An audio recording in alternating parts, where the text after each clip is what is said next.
Olá, seja muito bem-vindo a mais este vídeo. Eu sou o professor Adolfo Clair e no vídeo de hoje eu quero falar um pouquinho sobre Michael Grant, a história de Roma. Acabei de ler esse livro, comecei a ler ele quinta-feira passada e terminei agora quarta-feira, 10/12. Lendo em média 50 páginas por dia, num dia da semana, num sábado específico, consegui ler mais ou menos 100 páginas deles, então eu consegui terminar ele hoje, quarta-feira. Que livro, gente! Que livro!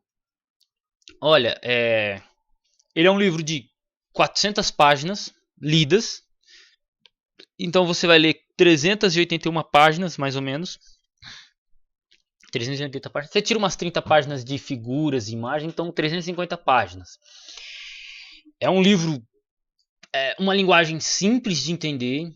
Ele passa um resumo claro, bem ordenado das ideias. É um baita livro.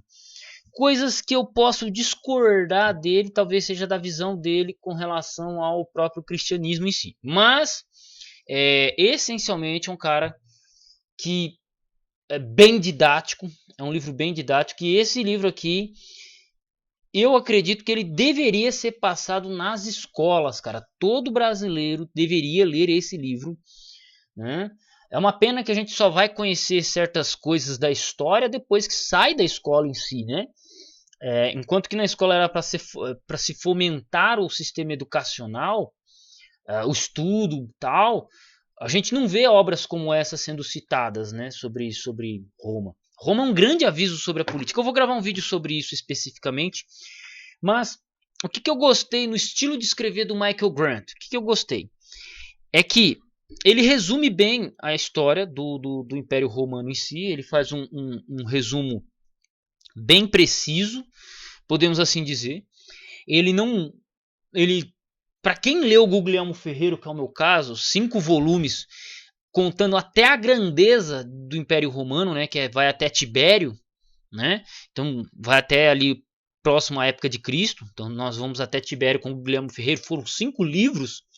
E para quem leu Edward Gibbon's Declínio e Queda do Império Romano, que são também 6 volumes, a gente em português tem apenas um volume, uma forma resumida em 550 páginas mais ou menos.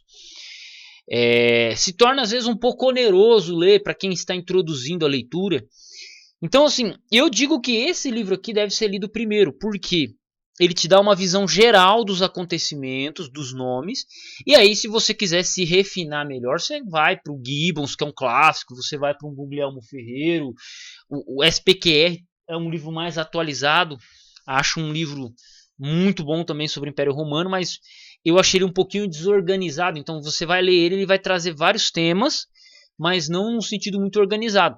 Agora o Grant, esse livro aqui do Grant, ele está muito bem organizado. Muito bem organizado, que faz com que um leitor que não está habituado a ler sobre Roma, ou ler sobre história, mano, ele vai encontrar aqui a medida certa para ser introduzido no tema, para depois ele começar a se refinar mais. Então, quem dera eu tivesse lido esse livro primeiro. É que, né, como o autor eu não conhecia em si, eu dei prioridade para aqueles que eu já tinha conhecimento e indicação, né, que é o Gibbons, o próprio Guglielmo Ferreira eu optei porque muita coisa escrita. Outra coisa que eu gostei demais nesse livro, principalmente as páginas finais, as últimas 50 páginas, ele vai tratar da queda do Império Romano no Ocidente. E ele coloca como uma das causas a própria cristianização do Império, mas ele coloca a destruição da classe média. Ele coloca que a destruição da classe média fez com que o Império Romano se desestabilizasse, e aí você gerou muitos ricos e muitos pobres. A falta de adesão, a falta de entendimento entre as pessoas que sucederiam o trono. E isso me fez lembrar muito, de uma maneira muito, dizer aqui de maneira muito porca, o Brasil, a República Brasileira, ela vive essas tensões a todo momento de coloca um, coloca outro, tira um, coloca outro. você tem uma briga entre aqueles que têm muito dinheiro e aqueles que não têm influência. Então, por exemplo, você pega, por exemplo, a Globo, que tinha tem somas de dinheiro, controle estatal, é praticamente um puxado do governo, perdendo espaço, por exemplo, para a internet. Então, aí você tem os políticos tentando censurar, controlar as mídias.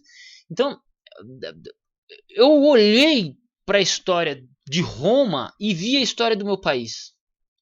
Eu olhei problemas de você aceitar pessoas, né? A questão da imigração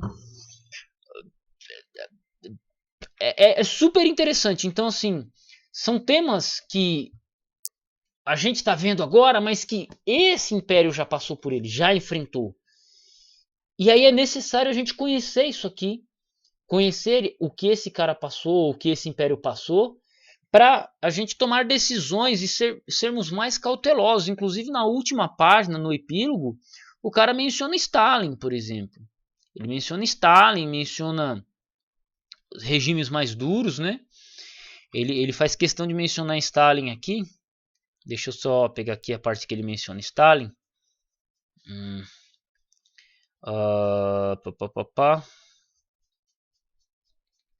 Aqui, ó.